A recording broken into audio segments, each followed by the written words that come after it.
Profesor Rita Fatimah Dalimunte, seorang dosen dan guru besar dari Manajemen Sumber Daya Manusia Fakultas Ekonomi Universitas Sumatera Utara. Tidak hanya sebagai akademisi dan peneliti, Profesor Rita juga aktif menggerakkan perempuan di Kota Medan dan sekitarnya untuk mandiri berwirausaha.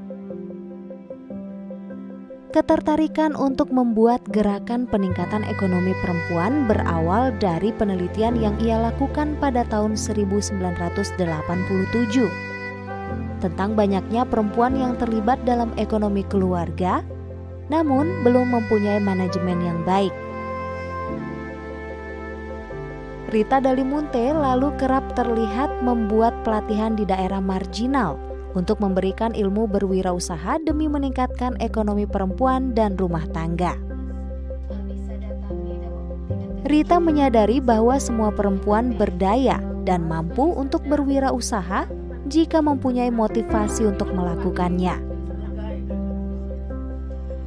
Hingga kini, sudah ada ratusan wirausaha perempuan yang mandiri dan sukses berwirausaha lewat pelatihan dan pendampingan yang dilakukan oleh Profesor Rita.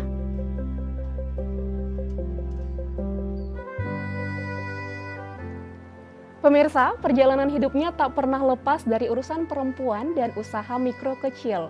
Dia seorang profesor dari Fakultas Ekonomi Universitas Sumatera Utara. Meski tidak bisa mewujudkan mimpinya sejak kecil, yaitu menjadi seorang dokter, tapi kini Profesor Rita Dalimunte cukup puas bisa menjadi dokter bagi usaha mikro kecil atau UMK. Namanya tak bisa lepas dari inkubator bisnis Cikal USU. Dipercaya menjadi Ketua Pemulihan Ekonomi Nasional atau PEN gugus tugas Provinsi Sumatera Utara saat pandemi 2020. Kini ia ingin lebih berbuat di jaringan perempuan untuk kesejahteraan Sumut. Sudah hadir bersama saya Profesor Rita Dalimunte. Apa kabar, Profesor? Alhamdulillah, Mbak Agnes. Terima kasih sudah hadir di studio Selasar Budi ya, Prof. Ya. Nah, Prof, ini saya ingin mengawali dengan bagaimana ceritanya Prof ini tertarik dengan usaha mikro kecil, khususnya juga perempuan ya, Prof? Ya, gini ya, saya merasa bahwa perempuan itu kan sebenarnya dengan kekuatan rahimnya, dia seharusnya punya kedudukan yang baik. Sebenarnya peran dan fungsi perempuan itu luar biasa. Kemudian kenapa itu? Jadi sebagai dosen dan peneliti, saya melihat waktu itu tahun 1987 gitu ya. Jadi saya masuk PSW, Pusat Studi Wanita. Okay. Ya. Kemudian kami melihat curahan perempuan, kemudian penelitian saya ada di perempuan-perempuan pedagang informal. Waktu itu saya menelitinya itu di Petisah. Nah, perempuan-perempuan informal Petisah itu kenapa ya?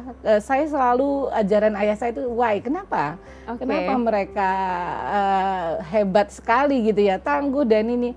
Kemudian akhirnya saya dengan penelitian itu bertanya kemana aja waktunya. Ternyata perempuan-perempuan ini di pedagang-pedagang informal yang jual sayur itu saya mulai meneliti di Petisah, kemudian saya meneliti di Simpang Limun. Nah, mereka tuh curahan waktunya luar biasa. Jadi mereka tuh kadang ada sampai 16 sampai 22 jam itu. Keluar rumah untuk berdagang informal, kemudian dia ke mikro kecil dan ketidakberdayaannya. Dan itu saya pikir ada apa dengan mereka? Bagaimana caranya mereka itu supaya bisa diperbaiki ya kehidupannya, karena sebenarnya yang mereka lakukan itulah untuk kehidupan dia, anaknya dan keluarganya. Nah, kemudian saya, Pak Trip Karo-Karo dan Pak Armen Daula itu membangun yang namanya Cikal, Pusat Inkubator Bisnis Cikal USU. Itulah awal usaha. Apa sih Cikal itu? Nah, Cikal itu kenapa miring dia? Jadi ternyata waktu itu lambangnya I-nya itu miring gitu. Banyak sekali tantangan dan kendala yang dihadapi oleh UKM nih, usaha kecil ini. Oleh karena itu bagaimana kita sebagai universitas, kata Pak Rektor waktu itu almarhum Prof. Hairudin, Pak Profesor itu menyatakan gimana kita jangan jadi menara gading gitu ya. Nah, peran kita di universitas itu membantu mereka, kemudian dengan program pelatihan, pendampingan, sehingga kita berharap usaha-usaha kecil mikro yang tadinya non formal menjadi formal, kemudian ada legalisasinya. Nah, ternyata mereka itu juga perempuan-perempuan ini, terus UKM-UKM ini serat dengan tantangan yang luar biasa, pinjam uang dengan rentenir gitu, besar sekali ya pengorbanan mereka. Nah, itu yang membuat saya akhirnya merasa ini loh kehidupan saya gitu ya. Saya merasa apa yang bisa dibantu. Apakah akhirnya dengan penelitian itu ternyata kita bisa kok membantu mereka untuk menjadi lebih baik, membantu mereka dengan cara membangun kelembagaan seperti Cikal, terus kolaborasi dengan siapa? Dengan OPD pemerintah provinsi, pemerintah Kota Medan, sampai di kementerian. Saya rasa itu ya. Kemudian kenapa saya ke perempuan? Ternyata di informal itu paling banyak itu perempuan. Ada datanya Prof, kira-kira presentasenya gitu? Oh, justru kalau di Kota Medan sekarang kira-kira kalau di Medan sama provinsi 70% kalau usaha-usaha itu justru di perempuan. Nah, perempuan ini kan yang hebatnya lagi, dia selain ibu rumah tangga, dia juga penopang ekonomi keluarga ya, terutama masa pandemi ini juga. Jadi sebenarnya kalau dipikir perempuan ini luar biasa. Bahkan saya melihat ya, apakah itu di situ. Akhirnya saya ngelihat juga di jamu gendong segala macam itu ya. Perempuan-perempuan ini keluar sambil menyusui, menetekkan anak, menggendong anaknya. Itu akhirnya saya merasa bahwa nggak cukup nih dosen S1 aja. Lalu saya sekolah S2, ternyata nggak cukup. Saya harus membenahi diri. Karena kalau mau dianggap mau menjadikan mereka mitra, saya juga harus membangun diri saya. Akhirnya saya ngambil S3 itu di UNER, Universitas Erlangga, untuk fokus ke entrepreneur, UKM. Jadi disertasi saya itu semua tentang UKM. Usaha kecil. Bagaimana mereka supaya naik kelas. Nah, tahun lalu Prof juga menjadi Ketua Pemulihan Ekonomi Nasional untuk Sumatera Utara nih ya Prof. Nah, permasalahan apa yang Prof temui di lapangan gitu pada saat pandemi ini? Di 2020 itu kan ketika Indonesia dapat ini seluruh dunia ada COVID, kemudian seknya Sumatera Utara itu ada gugus kan, gugus COVID, kemudian di semester ketiga kan kita minus Indonesia, Sumatera Utara, kemudian ada PEN. Kalau juga Pak Gubernur akhirnya bulan Oktober mengangkat saya menjadi ketua PEN. Jadi memang singkat sekali ya untuk membahas atau membantu masyarakat yang dapat dana BPUM itu dari Kementerian Koperasi. Sehingga yang kemarin itu dari sekian ratus ribu, 200-300 ribu bisa mengidentifikasi menjadi 1,5 juta orang gitu ya. Dan alhamdulillah, tapi ternyata yang kita peroleh juga nggak sebanyak itu ya. Karena memang dananya itu kan untuk seluruh Indonesia. Dan hari ini pemerintah mengeluarkan lagi regulasi itu, tapi udah 1,2 ya. Mungkin masyarakat kalau bisa mengambil ekonomi mikro silahkan di kabupaten kota kali ya. Saya kan sekarang pennya untuk 2021 itu dipegang langsung sama Pak Gubernur Sumut ya, Pak Edi. Nah itu saya hanya sebagai bagian dari staf ahlinya aja. Nah kalau itu dijalankan juga sebenarnya alhamdulillah ya. Gitu. Sangat membantu. Sangat UKM. Membantu karena gini, waktu tahun 2020 itu kenapa ekonomi kita turun? Karena adanya protokol kesehatan itu kan membuat PSBB nggak boleh ketemu, menjaga jarak, kemudian juga mobilitas kita harus dikurangin. Itu membuat perusahaan-perusahaan akhirnya mengurangin pekerja, ada banyak PHK. Nah, ketika keluarga-keluarga itu kena PHK ya perempuan lagi, istri-istri lagi yang ngambil alih, dia mengalih ekonomi dan juga jadi bu guru di sekolah. Ngajarin anaknya ya Prof ya. Ngajarin anaknya. Nah itu makanya perempuan ini sebetulnya luar biasa. Oleh karena itu sebenarnya, nah sekarang saya sebagai ketua PSGA USU, Pusat Studi Gender Anak USU, merasa memang sebenarnya kita juga harus membackup perempuan ya dalam responsifnya. Jadi perempuan-perempuan ini bukan hanya minta sama rasa sama rata, bukan. Ya, jadi responsif gender itu sebenarnya apa sih yang sebaiknya dilakukan? Apakah di universitas atau dimanapun, atau di misalnya ya perempuan-perempuan ini kan berdagang nih, dia juga bawa anak loh. Ada nggak ya di pasar-pasar itu tempat penitipan anak? Harusnya kan disiapin tuh tempat penitipan anak, tempat anak bisa tidur, bisa ngaji, bisa apa. Sehingga emaknya juga yang ada di sekitar dia itu bisa juga bekerja, berjualan dengan tenang. Terus anak-anak ini kan sebetulnya anak-anak emas ya, yang generasi yang kita harus bina, karena pandemi ini kan sebentar juga, atau juga harusnya di tiap-tiap tempat yang bisa berjualan itu di pasar-pasar itu memang harusnya anak-anak itu juga diciptakan tempat bermainnya sehingga dia tumbuh kembangnya jelas. Masih sedikit kayaknya nggak ada ya di Kota Di Medan ini. juga Jadi nggak ada ya, di mall itu juga kan banyak perempuan-perempuan juga yang jadi pegawai mall itu, atau yang dia punya bisnis, tapi nggak ada tuh tempat ya disiapin gitu. Nanti kita akan ngobrol lagi Prof soal perempuan dan UKM. Namun sebelum itu pemirsa, kita akan lihat seperti apa kegiatan Profesor Rita Dalimunte dalam memberdayakan ekonomi perempuan dalam tayangan berikut.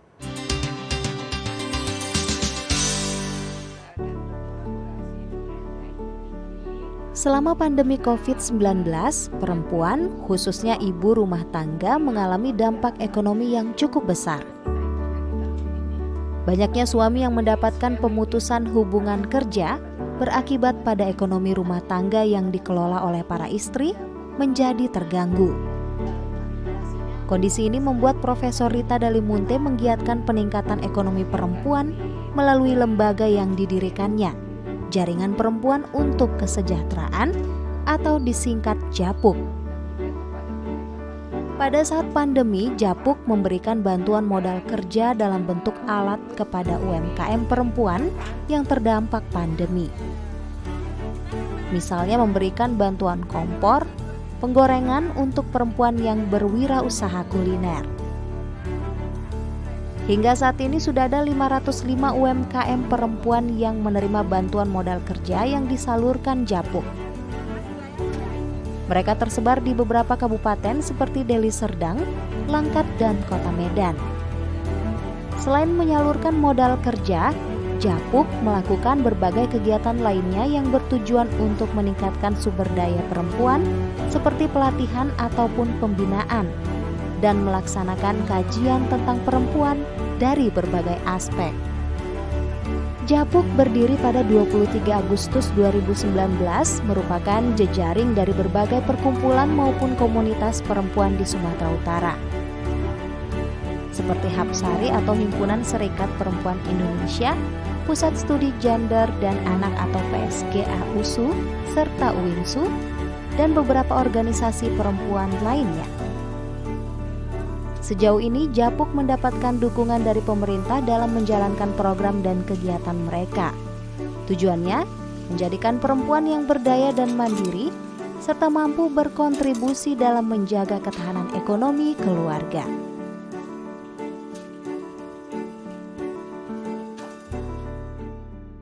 Nah Prof, saya dengar juga Prof pernah menemui ibu-ibu di Posyandu katanya untuk memotivasi mereka. Kenapa di Posyandu Prof? Apa yang Prof temukan di sana? Nah saya sebenarnya merasa gini loh, karena saya itu peneliti, yang pertama kan dulu lihat entrepreneur satu-satu, ternyata itu juga nggak solusi. Jadi kalau membangun orang itu, membangun UKM itu harusnya membangun komunitas. Terus saya akhirnya lihat komunitasnya di mana yang itu, di kader. Kader Posyandu itu ternyata kader, mereka punya keikhlasan, kemauan, kemampuan. Nah akhirnya saya dalam juga penelitian saya, jadi saya 2017-18 neliti, membangun kader itu, membangun social entrepreneurnya, supaya Posyandu itu jalan. Jadi kaitannya itu akhirnya Tuhan juga menunjukkan jadi di PSGA secara tidak sengaja. Nah ternyata kalau Posyandu ini ingin jalan, dia harus ada apa ya, punya masukan untuk kehidupan Posyandunya gitu. Nah akhirnya kami itu ada di Karangbromba untuk kader Posyandu, kemudian di Deli Serdang juga ada, ya akhirnya di Tanjung Merawa sebagai daerah sampel. Nah, alhamdulillahnya kemudian setelah dilatih, ibu-ibu ini justru bisa menjadi pengusaha. Wow. Nanti kalau di Karangberomba itu di Medan Barat bisa lihat deh sekarang ada tempat ibu-ibu itu ngumpul, Ibu Titin bersama teman-temannya gitu. Itu menyenangkan sekali ya. Jadi memang harus membangun social entrepreneur itu dari para kader. Luar biasa.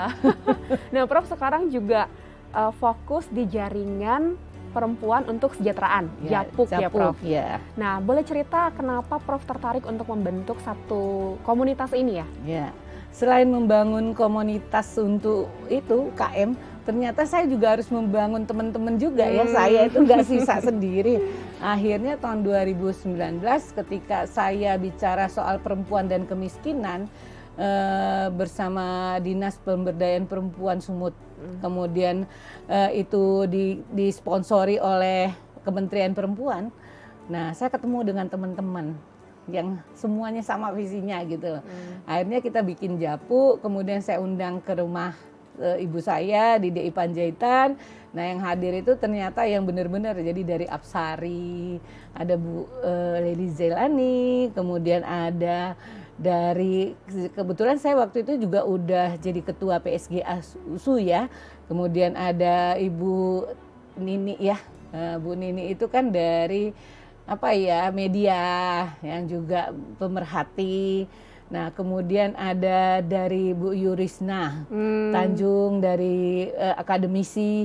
Nah, kemudian ada Bu Rani Hairani itu dari USU sendiri kan yang dari udah lama sekali mereka itu memang pemerhati perempuan. Tapi tadinya tidak ekonomi. Jadi lebih ke sosial. Kemudian kita melihat pandemi ini salah satu kekerasan keluarga ekonomi. Oleh karena itu kita akhirnya membangun Japu itu jaringan perempuan untuk kesejahteraan. Tapi 5 tahun ke depan ini kita masih fokus bagaimana perempuan-perempuan itu yang dibangun adalah entrepreneurship-nya. Nah, ini yang menarik Prof. Gimana caranya Japuk membangun, menciptakan entrepreneur perempuan ini? Ya, karena ternyata misalnya di Apsari. Apsari itu kan banyak sekali jaringan di bawah. Nah, itu kita ajak ya mereka mengubah pola. Kemudian juga ada yang namanya perempuan berkah dan alhamdulillahnya PEN ternyata adanya pandemi ini akhirnya ada bantuan dari bencana, kemudian kita Badan Bencana itu akhirnya mentabulasi ya perempuan-perempuan mana yang perlu dibantu ketika suaminya kehilangan pekerjaan, kemudian bisnisnya jatuh, hancur. Nah, itu akhirnya ada kemarin kita bersama dengan Dinas Badan Bencana, kemudian Perindak bersama Pak Riyadil itu membantu 505. Itu untuk 5 kabupaten kota di Sumatera Utara. Di Sumatera Utara. Nanti kita akan cerita lagi Prof tentang bagaimana kepedulian Prof ya terhadap perempuan. Nah, pemirsa, seperti apa komentar para perempuan yang pernah mendapatkan pendampingan usaha dari Profesor Rita Dalimunte? Kita lihat dalam tayangan berikut. Kemarin kan styling saya tuh cuman 1. Jadi kan karena ingin meningkatkan produk-produk kami lagi, jadi saya menginginkan styling itu supaya ada lagi tempat-tempat untuk produk-produk saya. Alhamdulillah semenjak dapat bantuan ini, saya merasa beruntung dan juga merasa menambah income saya dan penjualan saya pun alhamdulillah mulai meningkat kembali. Mudah-mudahan selama pandemik ini kita dapat bantuan dan kita dapat meneruskan usaha ini sampai nanti lebih sukses kembali untuk kedepannya. Nah, Prof, dari pelatihan-pelatihan yang Prof buat, sudah berapa banyak tercipta usahawan muda ataupun UKM perempuan ya, Prof? Oh, kayaknya banyak. Ya, begitu banyak sepertinya. Ya, mungkin ada ratusan kali ya, ada ya, alhamdulillah ya. Dan mereka rata-rata itu di bidang apa, Prof, usahanya? Kebanyakan UKM-nya itu ada di kuliner dan industri kreatif, tapi 70% di kuliner ya kayaknya. Dan ini kan Prof juga mendampingi mereka ya untuk usahanya bisa Iya, berkembang. iya. Tantangannya apa, Prof, dalam mendampingi mereka? Oh, tantangannya itu biasanya dari mereka sendiri ya. Bagaimana mereka jadi kuat terhadap apa saja yang harusnya mereka hadapi. Misalnya seperti pandemi ini kan, usahanya jadi lebih sedikit penjualan, kemudian protes suami, protes anak, lingkungan. Nah, sebenarnya penguatannya di diri sendiri tuh ya, mereka lebih strong, lebih ikhlas. Jadi saya selalu bilang ketika kita melakukan sesuatu, semua orang harus punya tujuan ya. Terutama lihat anak-anak, misalkan bisa nggak Bu, dari usaha ibu kan bisa nyekolahin anak. Bisa membuat ibu juga punya kemauan dan kemampuan dalam memperbaiki lingkungan ekonomi dan sosial. Nah itu juga membuat mereka juga yang itu juga berbagi. Jadi ketika mereka masuk di Cikal, gabung sama saya menekankan bahwa karena USU itu tangannya nggak panjang sekali, jadi mereka itu juga harus mampu dan mau berbagi lagi ke orang lain di sekitarnya. Jadi saya lebih juga kadang-kadang ke TOT, Training of Trainer. Jadi mereka juga ngajarin juga bahwa hidup berbagi itu luar biasa sebenarnya. Ya, itu dia. Luar biasa. Apa yang Prof rasakan ketika mampu mewujudkan satu usaha yang baru nih untuk masyarakat? Apa sih yang ada perasaan puas nggak sih? Oh iya, saya sangat berbahagia. Misalnya contoh, itu ada Bu ketika dia bilang, Prof, saya sudah bisa anak-anak saya sekolah lagi, kuliah lagi, alhamdulillah itu ya. Jadi kemudian ada lagi yang bilang, Prof saya bisa loh umroh, nggak pernah saya bayangin sebelumnya. Dia bilang alhamdulillah, Prof ternyata saya mampu loh punya usaha. Apa pesan yang bisa Prof berikan untuk pemirsa Selasar Budi yang mungkin saat ini sedang menjalankan usaha mikro mereka, para perempuan juga yang sedang berjuang menjadi usahawan gitu. Ada pesan nggak dari Prof? Oh iya, tetaplah berusaha walaupun di masa Covid, lakukan kreativitas, inovasi terutama dalam digital. Belajarlah digitalisasi karena memang cara yang terbaik adalah berbisnis dengan digital. Ya, itu saja ya saya pikir. Jadi jangan pernah putus asa. Boleh kadang-kadang komunikasi dong yuk sama saya, telepon. Terima kasih ya Prof hari ini sudah mau berbagi dengan Selasar Budi. Semoga perempuan-perempuan Indonesia khususnya Sumatera Utara ya boleh tetap semangat menjalankan usahanya. Amin ya. Nah pemirsa, dari Profesor Rita Dalimunte, hari ini kita belajar tentang kesungguhan hati untuk membantu meningkatkan kapasitas ekonomi masyarakat, khususnya perempuan, akan menciptakan orang-orang yang mandiri secara ekonomi. Menguatkan jejaring antar perempuan akan membangun fondasi ekonomi keluarga yang kuat, yang pada akhirnya akan menjadikan masyarakat sejahtera. Mari jadikan diri kita bermanfaat bagi orang lain, tetap jaga kesehatan Anda dengan menerapkan protokol kesehatan. Saya Agnes Sinambela pamit, sampai jumpa.